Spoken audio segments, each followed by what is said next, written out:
Hello friends, this is Jitendra Singh. Welcome to exam tips.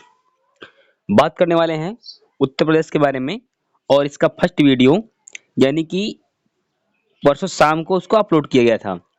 इसके साथ साथ इसका कुछ ही टेक्निकल प्रॉब्लम की वजह से उस क्लास को हमको बीच में ही रोकनी पड़ी थी और वो क्लास पूरी हो नहीं पाई थी। तो उसी क्लास को पूरा करने के लिए हम यहाँ पर सेकंड पार्ट के रूप में डालेंगे इसी चैनल पर।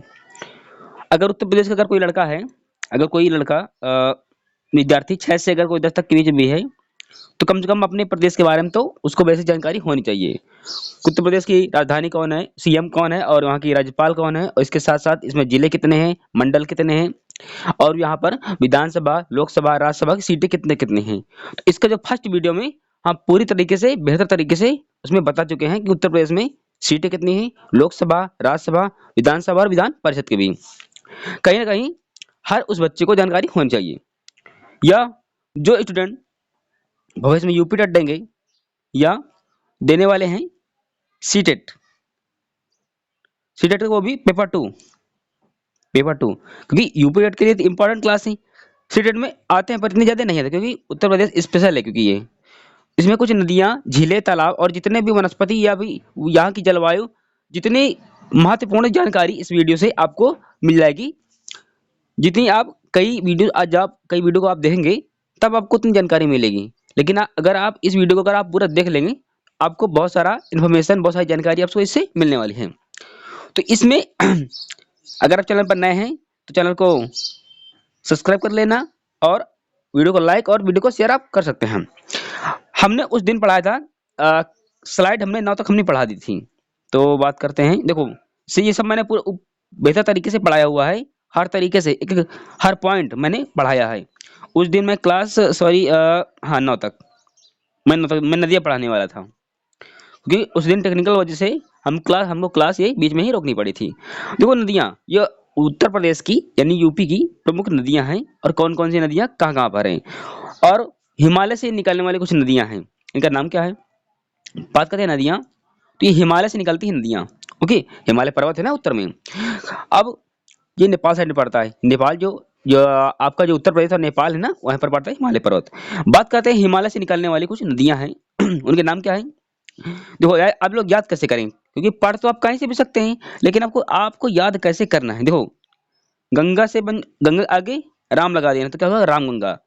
आपकी दोनों नदियाँ कंप्लीट हो जाएंगी यहाँ से, गंगा और राम गंगा।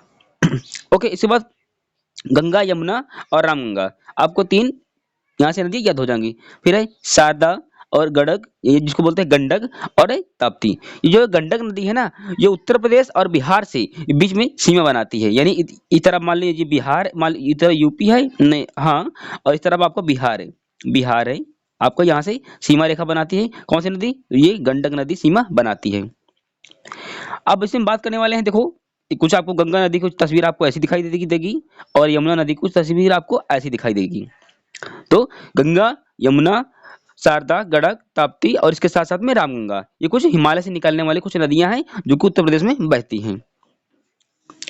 इससे हम बात करते हैं कि कुछ पठार दक्षिणी भारत से कुछ नदियां भी निकलती हैं। यानी पठार से उत्तर में हिमालय है, तो दक्षिण में पठार है। अब दक्षिण पठार से भी कुछ नदियां निकलती हैं, उनके नाम क्या है। आपसे प्रश्न इस तरह आएगा कि निम्न में से कौन सी नदी हिमालय से नहीं निकलती है, और निम्न में से कौन सी नदी पठार से निकलती है। नेक्स्ट इसमें चंबल, बेतवा और केन और सोन और रिहंद। देखो अब पढ़ने के लिए तो आप कहीं पर पढ़ सकते हैं ना, लेकिन याद करने का तरीका चंबल, चंबल, सिंध, बेतवा, केन, मतलब इस वीडियो को तो अब आप जब 2 से 4 बार आप देखेंगे ना, आपको ऑटोमेटिक आपको याद हो जाएगा प्रॉपर तरीके से। तो चंबल, बेतवा, केन, सोन और रिहंद, ये कुछ नदियां हैं जो दक्षिण पठार से निकलती हैं। अब पठार और पर्वत में डिफरेंस क्या है, क्योंकि डिफरेंस कर पाना मुश्किल हो जाता है ना कि पठार किसे कहते हैं और पर्वत किसे कहते हैं। तो इस हमारे चैनल पर इसी चैनल पर वीडियो पड़ा है, चाहे तो आप उसको देख सकते हैं। इस चैनल पर जितना कंटेंट पड़ा है सब सब अपने आप में ऑथेंटिक मैटर है, और कहीं से पर्ची आप इसको सर्च करिएगा हमारे चैनल, और आपको उस चैनल से आप जाकर के पढ़ लीजिएगा। अगर आपको चैनल पढ़ने में आपको नहीं, मतलब आप सर्च नहीं कर पा रहे हैं, आपको डालना है वहाँ पर आपको डालना है जितेंद्र, जो कि मेरा नाम है, ऐसे जितेंद्र, और स्पेस बीच में नहीं देना है, वहाँ पर डालना है 8400। जब इतना डाल देंगे यूट्यूब पर ना, तो हमारा चैनल सबसे ऊपर आ जाएगा। उसको ही सब्सक्राइब कर लेना है, उसी को पढ़ लेना है उसी से, और वीडियो को लाइक कर देना, बस यही आपकी रोज की फीस हो जाती है। बात करते हैं कि गंगा नदी के किनारे कुछ शहर बसे हैं, उनके नाम क्या हैं। देखो, ये गंगा नदी किनारे और यमुना नदी किनारे कुछ शहर भी हैं, उनको भी हम प्रॉपर तरीके से पढ़ने वाले हैं। देखो, प्रयागराज, यहाँ पर कुंभ लगता है। हरिद्वार, यहाँ पर भी कुंभ लगता है। ऋषिकेश, ठीक है, और वाराणसी, वाराणसी बाबा विश्वनाथ की नगरी, यहीं से सांसद है कौन है, आपके जो प्रधानमंत्री है नरेंद्र दामोदर दास मोदी जी, ये वाराणसी से कौन है, सांसद हैं। क्योंकि जो प्रधानमंत्री होता है, ये सांसदों के दलों का नेता होता है, और हमारे यहाँ पर 80 सीटें हैं। ओके, यानी कानपुर भी गंगा नदी किनारे बसा है। तो गंगा नदी किनारे कौन बसा है, प्रयागराज भी है, हरिद्वार भी है, ऋषिकेश भी है, कानपुर भी और वाराणसी, इतने ये शहर गंगा नदी के किनारे बसे हैं। तो कहीं ना कहीं आपसे 1 से 2 नंबर में आपको आपसे पूछ ली गई। नेक्स्ट, आगे बढ़ते हैं इसी में। अब इसी से हमने पूछा कि यमुना नदी किनारे कुछ शहर बसे हैं, क्योंकि गंगा नदी किनारे हमने ऊपर बता दिए हैं, लेकिन यमुना नदी किनारे कितने शहर बसे हैं। देखो, मथुरा, मथुरा आपकी, मथुरा जहाँ पर भगवान कृष्ण थे, मथुरा ये कहाँ पर, यमुना नदी किनारे। क्योंकि आप जब देखेंगे ना कि यमुना के सतह से, यानी उसके जस्ट बगल से ही यमुना नदी बहती है, क्योंकि यमुना नदी को पार करके ही तो नंद बाबा गोकुल गए थे। आपका नेक्स्ट है कौशाम्बी, कौशाम्बी भी यमुना नदी के किनारे बसी है। और आगरा, जो भी आगरा भी है, क्योंकि ताजमहल आगरा में तो ताजमहल है, और ताजमहल के बगल से ही यमुना नदी बहती है। बात करते हैं दिल्ली, दिल्ली भी आपकी यमुना नदी के किनारे है। तो कहीं ना कहीं मथुरा, कौशाम्बी और आगरा और दिल्ली, ये आपकी यमुना नदी के किनारे बसे कुछ शहर हैं। नेक्स्ट, शारदा नदी, इसको बोलते हैं शारदा नदी, या फिर इसका उपनाम है, अन्य नाम है, जिसका नाम है काली नदी। जैसे किसी का नाम रमेश और घर का नाम उसका सुरेश भी हो सकता है, तो वैसे ही इस शारदा नदी का उपनाम क्या है, काली नदी। नेक्स्ट, अगला इसमें जो आपकी राप्ती नदी है, ये मुझको लगता है ये ताप्ती है, राप्ती नहीं ताप्ती है। राप्ती नदी को का अन्य नाम क्या है, बूढ़ी गंडक। और ये नाम है बूढ़ी बूढ़ी गंडक, इतनी स्पीड से बहती है कि सबसे फास्ट बहने वाली नदियों में से एक है ये, जिसको नामते हैं आप बूढ़ी बूढ़ी गंडक। इसके किनारे जो बसा शहर है, उसका नाम है गोरखपुर। गोरखपुर से उत्तर प्रदेश के जो मुख्यमंत्री योगी आदित्यनाथ कई बार सांसद रह चुके हैं गोरखपुर से, और गोरखपुर टूरिस्ट के लिए बहुत फेमस है। और गोरखपुर एक टेराकोटा होता है। टेराकोटा होता है कि आप मिट्टी को जो हम पका देते हैं, जो कुम्हार हमारे जो गांव के होते हैं, जब कच्ची मिट्टी को पका देते हैं तो उसको टेराकोटा बोलते हैं। ठीक है, तो टेराकोटा के लिए फेमस कौन है, गोरखपुर है। जैसे आपको इसी में है कि ये एक मिनट, हाँ, गोमती नदी किनारे बसे शहर कौन सा है, गोमती नदी के किनारे 2 शहर बसे हैं, एक तो नाम लखनऊ है और दूसरा जौनपुर है। जौनपुर को बसाया था मोहम्मद बिन तुगलक ने अपने भाई जौनक खां की याद में, बसाया था जौनपुर को। तो जितने इसमें प्रश्न बनेंगे, हम प्रॉपर तरीके से सभी प्रश्नों को रिव्यू करते हुए बताते हुए चलते हैं। नेक्स्ट, बात करते हैं अयोध्या, जिसको आप बोलते हैं फैजाबाद। ठीक है, अयोध्या यानी सरयू नदी किनारे बसा शहर कौन सा है, उसका नाम है अयोध्या।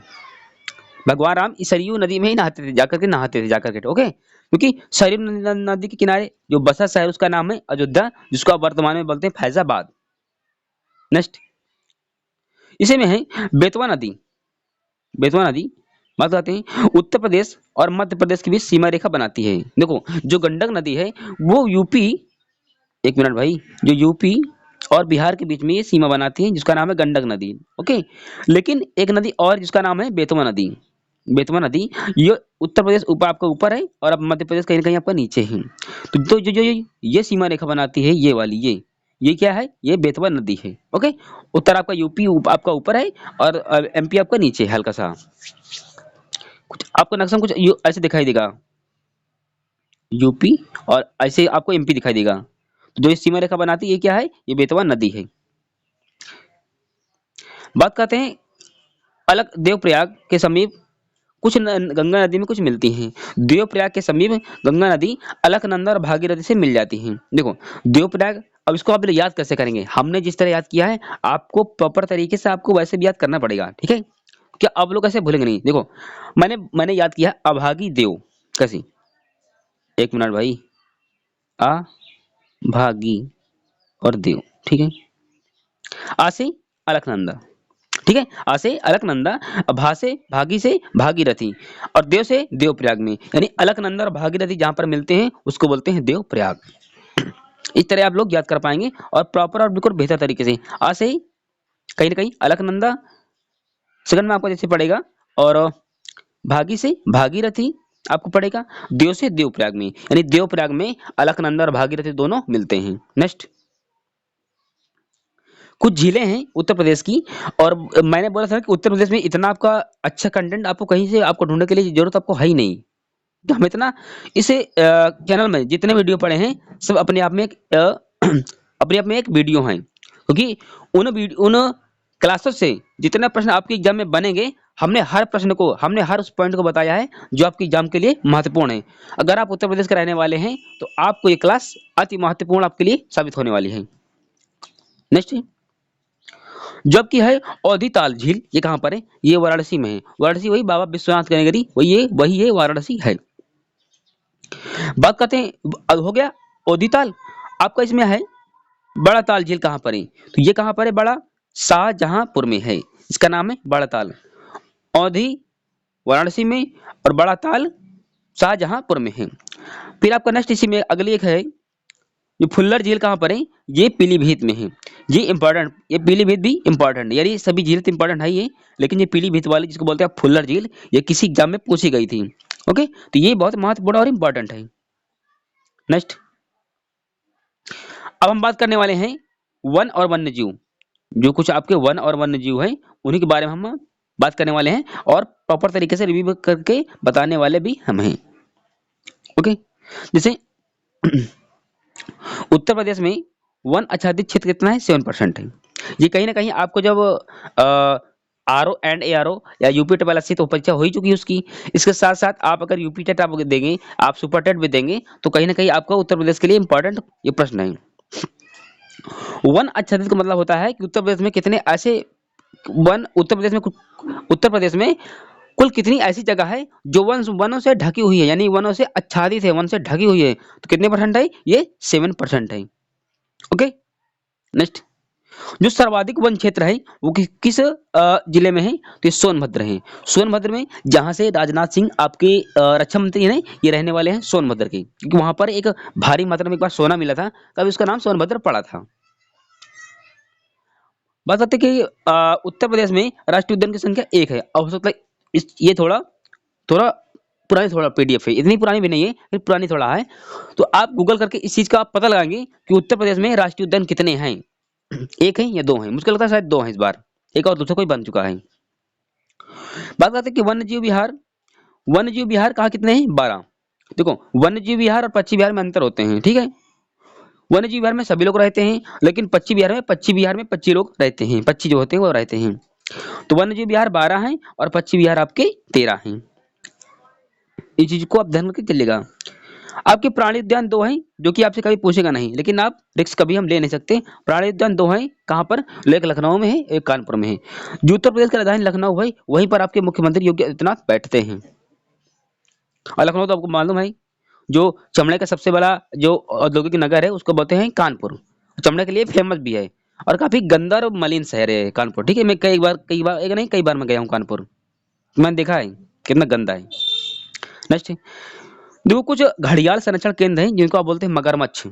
बोला करते हैं लोग कि घड़ियाल के आंसू मत बहाओ, मतलब मगरमच्छ के आंसू मत बहाओ, यानी घड़ियाल संरक्षण। ये कुकरेल, ये कहाँ पर है? ये लखनऊ में है, जहाँ पर घड़ियालों का यानी कि मगरमच्छों का संरक्षण किया जाता है।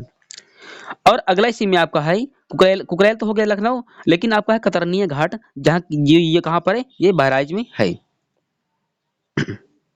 नेक्स्ट इसी में बात करते हैं कि उत्तर प्रदेश की अर्थव्यवस्था कैसी है। उत्तर प्रदेश की अर्थव्यवस्था के बारे में हम आज बताएंगे।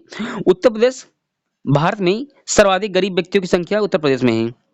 ये करंट डाटा मुझको लगता है कि ये कहीं कहीं भूल रही बिहार सरकार, क्योंकि उत्तर प्रदेश से ज्यादा बिहार में ज्यादा गरीबी है। क्योंकि मैं गया था ना बिहार, तो मुझको लगता है कि हाँ, काफी गरीबी वहां पर बिहार में है, क्योंकि वहां की स्थिति यानी कंडीशन वहां की अभी इतनी अच्छी है नहीं।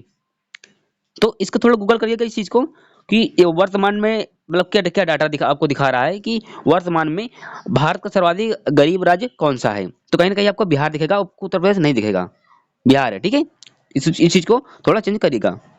नेक्स्ट करते हैं बात। इसी में अगला हमारा पॉइंट है, अरे भाई रुक जा, हाँ ठीक है। लिखा है उत्तर प्रदेश में सर्वाधिक प्रति व्यक्ति आय किस जिले की है। देखो, जो गौतम बुद्ध नगर है, यहाँ पर के जो व्यक्ति रहते हैं, सबसे ज्यादा पैसा कमाने वाले वो लोग यहीं पर रहते हैं। कहाँ पर? गौतम बुद्ध नगर में। गौतम बुद्ध नगर में जो लोग रहते हैं, उनकी सर्वाधिक आय है वो पूरे उत्तर प्रदेश में है। अब बात करते हैं बागपत। बागपत एक ऐसा ये है जिला जिसकी ये गरीबी रेखा से सबसे सबसे कम लोग यहाँ पर रहते हैं, यानी गरीबी रेखा से नीचे सबसे कम लोग यहाँ पर रहते हैं। कहाँ पर? बागपत में। अब इसी में अगला हमारा जो पॉइंट है, उत्तर प्रदेश आय का सबसे बड़ा भाग हम बिजनेस यानी कि व्यापार से प्राप्त करता है। उत्तर प्रदेश सरकार का जो कट के जाता है टैक्स, सबसे ज्यादा बिजनेस यानी कि व्यापार से कट के जाता है सरकार के खाते में। बात करते हैं कि अगला जो हमारा पॉइंट है, उत्तर प्रदेश में सर्वाधिक व्यापार कर संग्रह जोन लखनऊ में है। यानी उत्तर प्रदेश में सर्वाधिक जो व्यापार जो जो कट यानी कि जो टैक्स होता है वो किस जोन से कट के जाता है, तो वो लखनऊ से जाता है। नेक्स्ट, जिसको बोलते हैं वैट, इसका फुल फॉर्म होता है वैल्यू एडेड टैक्स। ये 1 जून 2008 से ये लागू हुआ था। कहां पर? उत्तर प्रदेश में। आपके लिए इंपॉर्टेंट नहीं है, लेकिन जो विद्यार्थी यूपीटेट और सीटेट इसके साथ साथ आरओ एंड आरओ परीक्षा एग्जाम दे रहे हैं, उनके लिए ये इंपॉर्टेंट है। 6 से 10 वालों के लिए अभी इंपॉर्टेंट है नहीं। ओके, 6 10 वाले याद नहीं करेंगे, लेकिन याद करें कौन? जो बड़ी बड़ी परीक्षा देते हैं, जैसे यूपीएससी और यूपीपीएससी, इसके साथ साथ RO and ARO, SSC, bank, railway, group D जो भी देते हैं, उनके लिए इंपॉर्टेंट है। नेक्स्ट, बात आती है जलवायु। भारत की जलवायु कैसी है? ठीक है, भारत की जलवायु कैसी है? उत्तर प्रदेश में समशीतोष्ण उष्णकटिबंधीय जलवायु है। कहीं ना कहीं आपसे ये पूछ सकता है कि उत्तर प्रदेश की जलवायु कैसी है, तो आपको इस पॉइंट को याद करके रखना है कि उत्तर प्रदेश की जलवायु समशीतोष्ण उष्ण कटिबंधीय जलवायु उत्तर प्रदेश में पाई जाती है। आपको कहीं ना कहीं आपका एक नंबर यहाँ से बन जाएगा ये। ओके, फिर अगला इसी में जो सर्वाधिक गर्मी है किस राज्य में, उसमें जिले में है, तो आगरा और झांसी, इन दो जिलों में सर्वाधिक गर्मी होती है। और ये मैदानी भाग जो गोरखपुर है ना, ये मैदानी क्षेत्रों में सर्वाधिक जो वर्षा कराती है, जो उत्तर प्रदेश में जो सर्वाधिक वर्षा होती है वो गोरखपुर में होती है, क्योंकि वहां पर मैदान क्षेत्र ज्यादा है इसलिए। न्यूनतम वर्षा मथुरा, मथुरा जहाँ पर भगवान कृष्ण रहते थे वही मथुरा है। मथुरा यमुना नदी किनारे बसा है, जो कि हमने आपको ऊपर ही बता दिया है।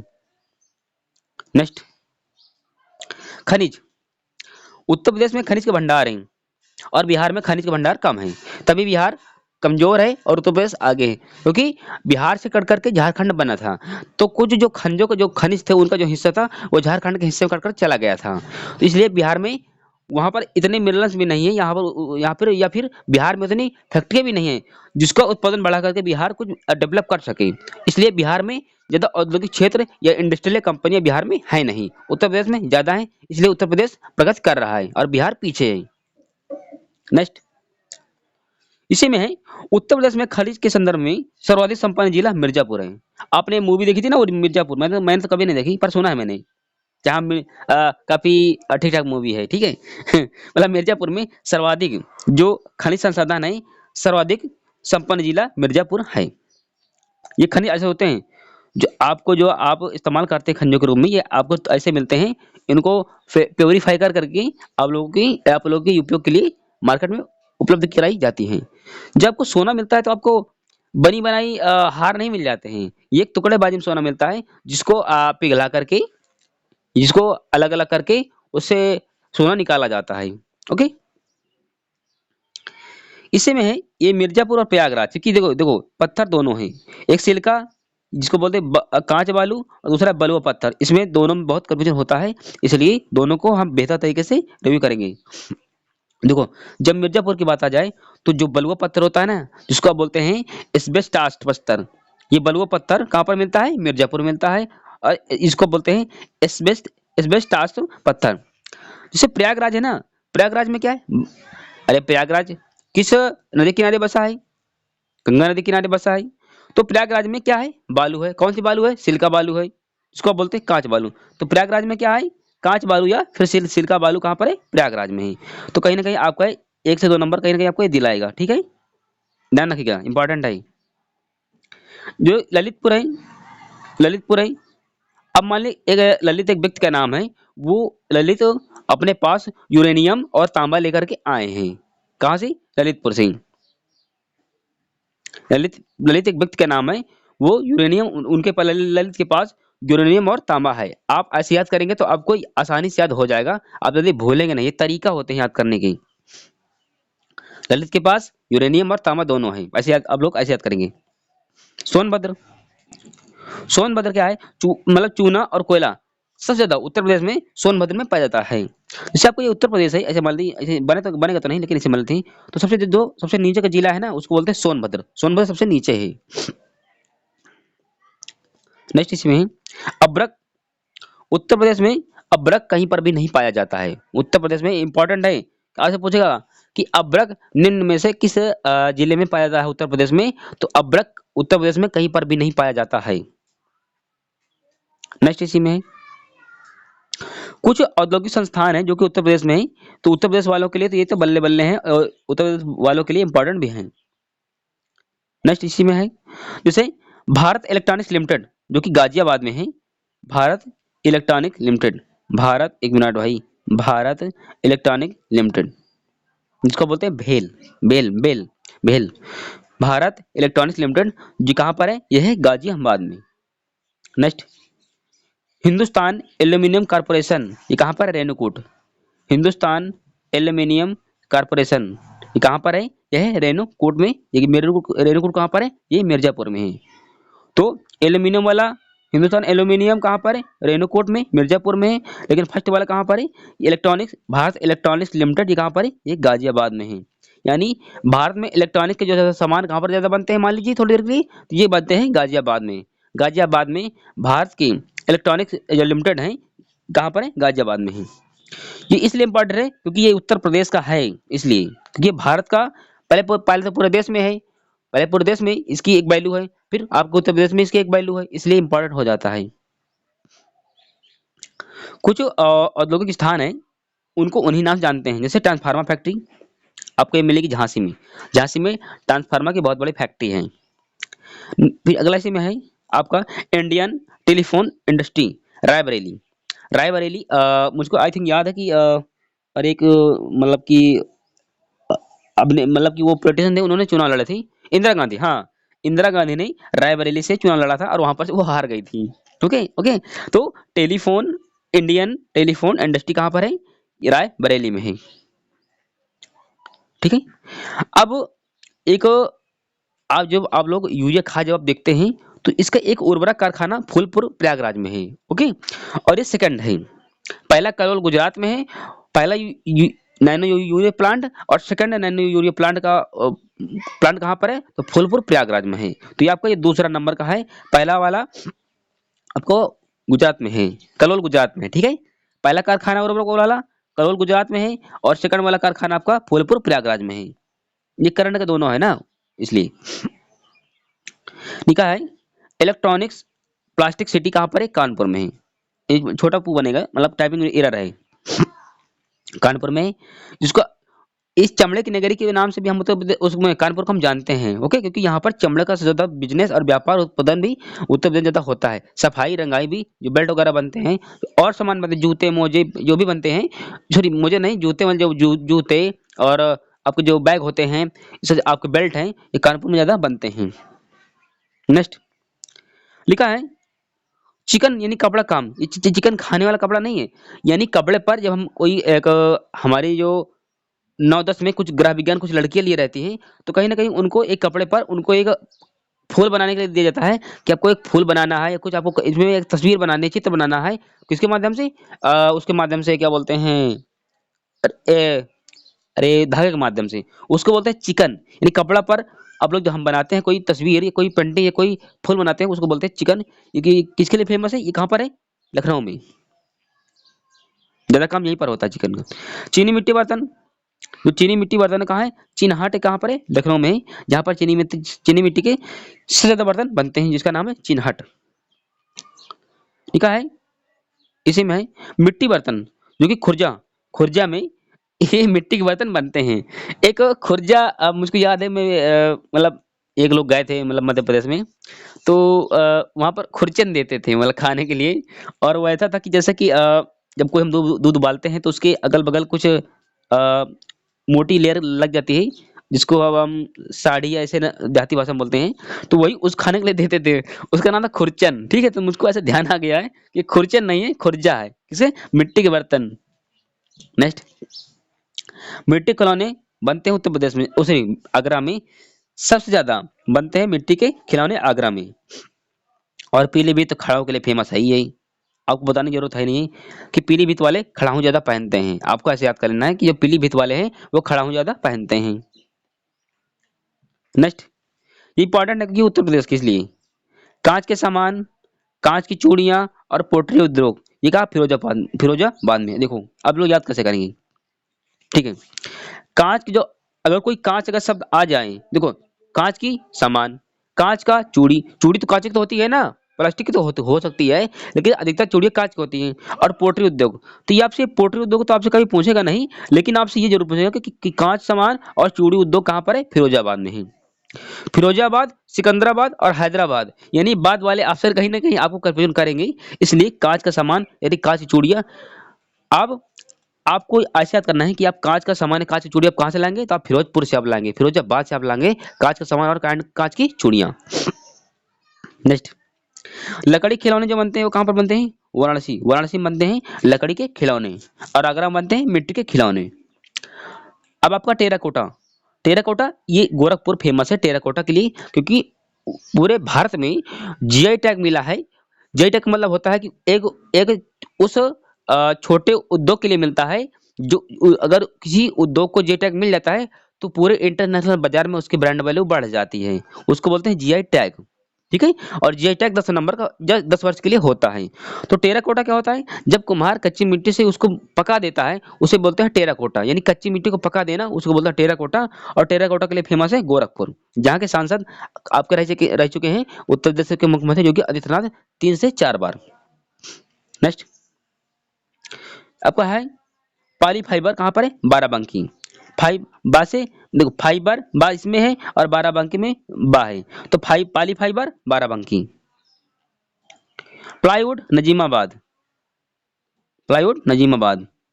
नेक्स्ट, रबड़ मोदी नगर, मोदी ये प्रधानमंत्री नरेंद्र मोदी नहीं, उसके पहले भी ये नाम था मोदी का, ठीक है? ये अभी तक नरेंद्र मोदी जो कुछ 14 आपको दिखाई दिए हैं ना आपके माइंड में और चेहरे पर भी, लेकिन इससे पहले था भी था यह। ग्रेनाइट, पट्टी स्लेट, ये जो बोलते हैं आप चुनार, आपको ये इंपॉर्टेंट नहीं है वाला, बिल्कुल इसको आपने याद ना करिए, ठीक है? गुलाब जल, गाजीपुर, गाजीपुर जान अगर कभी गाजीपुर जाएगा ना तो गुलाब जल जरूर लेकर के आइएगा। अगला आपका फर्नीचर, बेंत, बेंच, यहाँ पर पेंच होने चाहिए। दिया सलाई कहाँ पर होती है, रायबरेली। बरेली और रायबरेली में अंतर है, ठीक है? रायबरेली जहाँ से एक बार इंदिरा गांधी चुनाव लड़ा था, वो हार गई थी, ठीक है?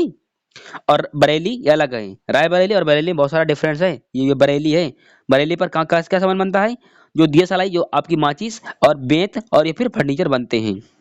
नेक्स्ट,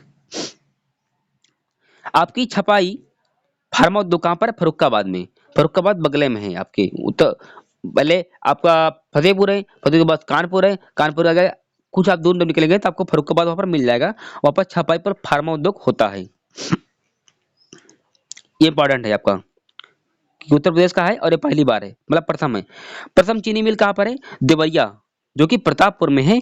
ये 1903 से 1904 में हुआ था इसकी स्थापना चीनी मिल की, कहाँ पर, देवरिया में। और प्रतापगढ़ किसके लिए फेमस है, तो प्रतापगढ़ ये पड़ता है इलाहाबाद के पास पड़ता है, और वो फेमस है आंवले के लिए।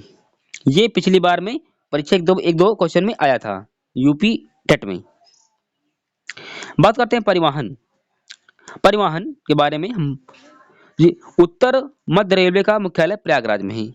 जब आप प्रयागराज जाएंगे तो वहां पर जंक्शन में लिखा होगा कि ऐसे उत्तर मध्य रेलवे और आगे लिखा हुआ होगा वहां पर प्रयागराज। ठीक है, तो उत्तर मध्य रेलवे का मुख्यालय प्रयागराज में है। नेक्स्ट, नागरिक उड्डयन प्रशिक्षण केंद्र कहां पर है? प्रयागराज में है। नेक्स्ट इसी में है, इंदिरा गांधी राष्ट्रीय उड़ान एकेडमी कहां पर है? ये फुर्सतगंज में है, जो कहां पर है? रायबरेली में है। नाम क्या है? इंदिरा गांधी राष्ट्रीय उड़ान एकेडमी। नेक्स्ट, अब आप बात करते हैं शिक्षा एवं राष्ट्रीय और शोध संस्थान। राष्ट्रीय गलत टाइपिंग हुआ है, राष्ट्रीय ऐसा होना चाहिए, ऐसा राष्ट्रीय, ऐसे टाइपिंग एरर है। ठीक है, बात करने वाले हैं शिक्षा राष्ट्रीय और शोध संस्थान। जो राजीव गांधी पेट्रोलियम औद्योगिक संस्थान है कहां पर है? जायस में है। ये 6 से 8 वाले के लिए इंपॉर्टेंट तो नहीं है, लेकिन उनके लिए इंपॉर्टेंट है जो यूपी टेट और सुपर टेट के भविष्य में तैयारी करेंगे या फिर देने वाले हैं। राजीव गांधी पेट्रोलियम प्रौद्योगिकी संस्थान कहां पर है? जायस में है। फिर आपका बरेली भारतीय पशु चिकित्सा संस्थान कहां पर है? यानी कहां पर है? बरेली में है। भारतीय पशु चिकित्सा संस्थान बरेली में है, क्योंकि इसलिए इंपॉर्टेंट है क्योंकि ये उत्तर प्रदेश में है, इसलिए आप पढ़ रहे हैं यूपी स्पेशल। भारतीय साग सब्जी संस्थान कहां पर है? वाराणसी, जिसको आप बोलते हैं बनारस। बनारस में भारतीय साग सब्जी संस्थान कहां पर है? वाराणसी में है या फिर बनारस में है। नेक्स्ट है, नॉलेज पार्क कहां पर है? ग्रेटर नोएडा में है। नोएडा, ग्रेटर नोएडा में यहाँ पर आपकी फिल्म इंडस्ट्री बन रही है ग्रेटर नोएडा में, और ये विश्व की अपनी एक लेवल की इंडस्ट्री बनेगी, क्योंकि विश्व में सबसे बड़ी इंडस्ट्री नोएडा में बन रही है, क्योंकि उत्तर प्रदेश के मुख्यमंत्री ने कई बार कहा भी है। तो ये नॉलेज पार्क इंपॉर्टेंट है, ये वाला नॉलेज पार्क। ठीक है, कोई अगर 6 से 10 तक का लड़का तो उसके लिए भी इंपॉर्टेंट है। नेक्स्ट है, इसी में है आपका बायो टेक्नोलॉजी पार्क कहाँ पर है? लखनऊ में है। ये आपको पार्क की आपको तस्वीर आपको दिख रही होगी, ये बायो टेक्नोलॉजी पार्क है जो कि लखनऊ में है। कुछ नृत्य हैं उत्तर प्रदेश के, इंपॉर्टेंट भी हैं। ठीक है, नेक्स्ट, शास्त्रीय नृत्य होते हैं, शास्त्रीय नृत्य 8 होते हैं, भाषा 6 होती हैं, लेकिन शास्त्रीय नृत्य 8 होते हैं। बात करते हैं इसमें, कथक शैली का जन्म उत्तर प्रदेश में हुआ है, बिल्कुल है, उत्तर प्रदेश में यानी फिर उत्तरी भारत में हुआ है। नाम क्या है? कथक शैली। अब जो लोग फतेहपुर जिले में रहते हैं वो लोग पूर्वी उत्तर प्रदेश में रहते हैं, क्योंकि आप कभी जाएंगे बाहर तो लोग उत्तर प्रदेश के लोग आपसे पूछेंगे कि आप कौन से प्रदेश में रहते हैं, तो बोले आप लोग बोलेंगे उत्तर प्रदेश में रहते हैं। अब लोग कौन से उसमें रहते हैं साइड पर, तो अब लोग रहते हैं फतेहपुर वाले पूर्वी उत्तर प्रदेश में। ओके, कथक शैली का जन्म उत्तर प्रदेश में हुआ है। ये कुछ डांस होते हैं, फोक डांस होते हैं, ये बैंड के साथ तो सभी लोग डांस कर लेते हैं किसी तरीके भी, लेकिन ये शास्त्रीय नृत्य होते हैं। अगर इनको कोई अगर डांस करेगा इनको और कोई भी गलत अगर कर दिया तो जो लोग इसके जो माहिर कलाकार होते हैं बता देंगे कि हाँ तुमने कहाँ पर गलती कहाँ पर की है। ये शास्त्रीय नृत्य आपके उत्तर प्रदेश के हैं। ओके, लिखा है जो कथक का सर्व प्रमुख जो केंद्र था लखनऊ था। लखनऊ में सर्वप्रथम कथक मतलब केंद्र स्थापित किया गया है। और कथक के डांसर कौन है? बिरजू महाराज हैं। अभी उनका हाल ही में उनका निधन भी हुआ है और उनको पद्म विभूषण भी मिला है 2023 में। 6 व्यक्ति को मिला पद्म विभूषण, और उनका संबंध लखनऊ घराने से, क्योंकि लखनऊ में सर्वप्रथम कथक का सर्वप्रथम केंद्र बना। बात करते हैं कि कथक के प्रमुख उन्नयक कौन थे, यानी उनको ज्यादा बढ़ाने में किनका योगदान रहा, तो ठाकुर प्रसाद और बिंदा दीन का बहुत इंपॉर्टेंट योगदान रहा कथक को आगे बढ़ाने में। ठीक है, ये भी देखो मैंने बताया था ना, अब इसमें आपको सभी मिल जाएंगे। चर्चित व्यक्ति कौन है? सितारा देवी, ये चर्चित व्यक्ति हैं कथक की। लच्छू महाराज, ये भी इंपॉर्टेंट है, इन्होंने भी ये भी डांस करते थे कथक, यानी इस डांस को जेंट्स भी कर सकते हैं। बिरजू महाराज, इनको पद्म विभूषण मिला है 2023 में, तो ये उन व्यक्तियों के लिए इंपॉर्टेंट है। नेक्स्ट, आप किसी में नृत्य है, आपकी मिलेगी नौटंकी। हमारे प्रदेश में नौटंकी बहुत होती है ना, हर घर में नौटंकी हो जाती है कहीं ना कहीं। तो उत्तर प्रदेश नौटंकी उत्तर प्रदेश में सर्वाधिक प्रचलित लोक नृत्य है, क्योंकि हमारे उत्तर प्रदेश में नौटंकी हर गांव में हो जाती है। ठीक है, एक बिरहा बिरहा अधिकतर भोजपुरी ज्यादा लोग सुनते हैं, लेकिन पूर्वांचल के लोग जो होते हैं, उत्तराखंड के लोग हैं, वो भी बिरहा सुनते हैं। कैसे बिरहा? ये पूर्वांचल की प्रसिद्ध लोक नायक परंपरा है, जिसको बोलते हैं बिरहा। आपने आल्हा और उदल की आपने कहानी सुनी होगी, तो ये बुंदेलखंड में जो लोग रहते हैं वो बहुत शौकीन होते हैं आल्हा उदल की कहानी सुनने के लिए। यानी आल्हा, धुरिया या कार्तिक या राहुला। आपको इंपॉर्टेंट इसमें आल्हा है, आपसे यही पूछेगा केवल, बस ज्यादा नहीं आपसे पूछेगा नहीं। आल्हा बुंदेलखंड। चरकुला, चरकुला कहाँ का नृत्य है ये चरकुला ब्रज क्षेत्र का नृत्य है, जिसका नाम है चरकुला। इंपॉर्टेंट है वाला चरकुला, ठीक है। रसिया या ब्रजी या बरसाना, बरसाना में रसिया, रंग रसिया रसिया, ठीक है। ब्रजी या बरसाना में जहाँ पर भगवान कृष्ण रास रचाए थे, ठीक है, यही ये वही रसिया है, यानी ब्रजी या बरसाना। नेक्स्ट है कर्मा। कर्मा का संबंध किससे है? ये सोनभद्र से संबंध है। कर्मा नृत्य किया जाता है ये सोनभद्र में, और ये कर्मा नृत्य की ये फोटो है, ऐसे ठीक, ऐसे डांस करते हैं लोग। नेक्स्ट, ये आपसे कभी नहीं पूछेगा, आपसे मल्हार कावेरी आपसे कभी नहीं आएगा, ये आएगा आपसे। लेकिन आपका धोवर जो है ना, आपका ये इंपॉर्टेंट है। धोवर ये आपका इंपॉर्टेंट है, आपको देकर चलिएगा, चलते हैं आप लोग देकर चलिएगा। देवा, ये बाराबंकी में है। देवा एक व्यक्ति नाम है, मान लेते हैं देवा एक व्यक्ति का नाम है और वो बाराबंकी में रहता है, ठीक है। आप कुछ संगीत है, संगीत के बाद आपके पीडीएफ पूरी तरीके से खत्म हो जाएगी। संगीत उत्तर प्रदेश में बहुत सारे संगीत हुए हैं। अमीर खुसरो, अमीर खुसरो एक व्यक्ति का नाम है, यानी ख्याला गान का विकास उन्होंने किया था अमीर खुसरो ने। अमीर खुसरो ने ख्याला गान का विकास किया था। इनका जन्म एटा में हुआ था, अमीर खुसरो का जन्म एटा में ही हुआ था, और इन्होंने ही सितार की स्थापना की थी। जो सितार बजाने वाला तो वाला होता है, इन्होंने स्थापना की थी सितार की, ठीक है। इस चीज को आपको ध्यान रखिएगा, ये सितार है। नेक्स्ट, हाजी सुल्तान, ये ख्याल गायकी के आगरा घराने से इन्होंने स्थापना की थी, हाजी सुल्तान ने। ये कभी पूछा भी नहीं गया ना कभी आपसे पूछा जाएगा, ठीक है। हुसैन सर की शाह, ये इंपॉर्टेंट है। हुसैन सर की शाह बड़ा ख्याल गायकी है, हुसैन सर की शाह। कुछ मंदिर है, मंदिर पढ़ने के बाद आपकी पीडीएफ पूरी तरीके से खत्म हो जाएगी। मंदिर इंपॉर्टेंट है क्योंकि उत्तर प्रदेश के हैं, ठीक है। विश्वनाथ, बाबा विश्वनाथ, मैंने पहले कई बार की पीडीएफ में, मैंने कई बार की शब्द भी लिया है कि वाराणसी बाबा विश्वनाथ की नगरी, वो क्या है, वाराणसी है बाबा विश्वनाथ की नगरी, और वहीं सांसद है आपके योगी, ओ सॉरी, प्रधानमंत्री नरेंद्र मोदी जी। वृंदावन, वृंदावन मथुरा, बोलते हैं वृंदावन का कण कण बोले, वही वही वही मथुरा है, यहाँ पर भगवान कृष्ण रहते थे, और मथुरा यमुना नदी के किनारे बसी है। आपको प्यारा आपका देश का यमुना वृंदावन मंदिर आपको दिखाई देगा, कुछ आपका ऐसा दिखता है वृंदावन मंदिर, ठीक है। विंध्यावासिनी, ये कहाँ पर मंदिर है, ये मिर्जापुर में, मिर्जापुर में विंध्यावासिनी का मंदिर है। सोमनाथ, बाबा सोमनाथ मंदिर कहाँ पर है, ये देवरिया में है, देवरिया में बाबा सोमनाथ मंदिर है। ये श्रृंगी ऋषि का मंदिर कहाँ पर है, श्रृंगी ऋषि का मंदिर फरुखाबाद में है। श्रृंगी ऋषि का मंदिर। जी वराह भगवान का मंदिर कहाँ पर, एटा में। अब कैसे देखो, भगवान भगवान विष्णु ने एक बार वराह का अवतार भी लिया था, और वराह अवतार की कहानी भी प्रचलित है। ये भगवान विष्णु का रूप माना जाता है, और ये भगवान जो ब्रह्मा जी थे, इनके नासिका से निकले थे ये वराह भगवान, ठीक है। और इन्होंने जब पृथ्वी को समुद्र के नीचे किसी राक्षस ने दैत्य ने डुबा दिया था, तो इन्हीं के द्वारा उस पृथ्वी को ऊपर नवमंडल में लाया गया था। तो वराह भगवान का जो मंदिर कहाँ पर है, इनका मंदिर एटा में है। देवी पाटन मंदिर कहाँ पर है, ये तुलसीपुर में देवी पाटन का मंदिर है। जनजातियां बची, और कितना बचा भाई अभी पीडीएफ, एक मिनट, ठीक है ठीक है ठीक है, ज्यादा होने वाला लगता है ना। जनजाति के बाद हम खत्म कर देंगे पूरी तरीके से। जनजातियां, थारू, थारू जनजाति कैसी है, जनसंख्या की दृष्टि से, जनसंख्या की दृष्टि से उत्तर प्रदेश की सबसे बड़ी जनजाति का नाम है थारू। ये आपको दिखाई दे रहा होगा, ये थारू, थंदारू आपको दिखाई दे रहा होंगे। उत्तर प्रदेश में सर्वाधिक जो सबसे बड़ी जो जो जनजाति उसका नाम है थारू, ठीक है।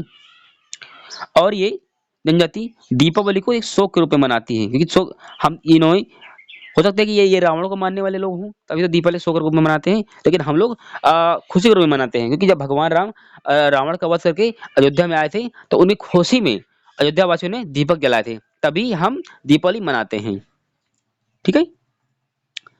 आपका इसी में अगला पॉइंट है, जगन्नाथी देवता पूजा जगन्नाथी देवता की पूजा की जाती है, किसमें?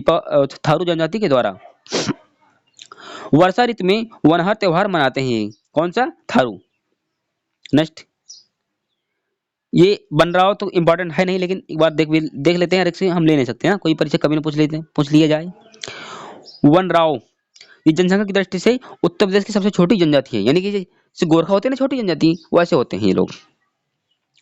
आप लोग इसका बक्सा नहीं, आप लोग बुक्सा पढ़िए, मतलब बुक्सा नहीं, आप लोग बक्सा पढ़िए, बक्सा यानी बक्सा जो जनजाति है ये बिजनौर में है। कहाँ पर? बुक्सा और बासे बिजनौर। काशीपुर की चामुंडा देवी की पूजा होती है और पीपल बच्चे की भी पूजा होती है। बुक्सा जनजाति के द्वारा दो की पूजा होती है, बिजनौर में यही है ज्यादा, और जो काशीपुर की जो चामुंडा देवी और पीपल की वृक्ष की इनके द्वारा पूजा की जाती है। नेक्स्ट है खरवार। खरवार ये मिर्जापुर में है और इसे कर्मनत भी होता है, ये लोग कर्मनत भी करते हैं, जिनका नाम है खरवार।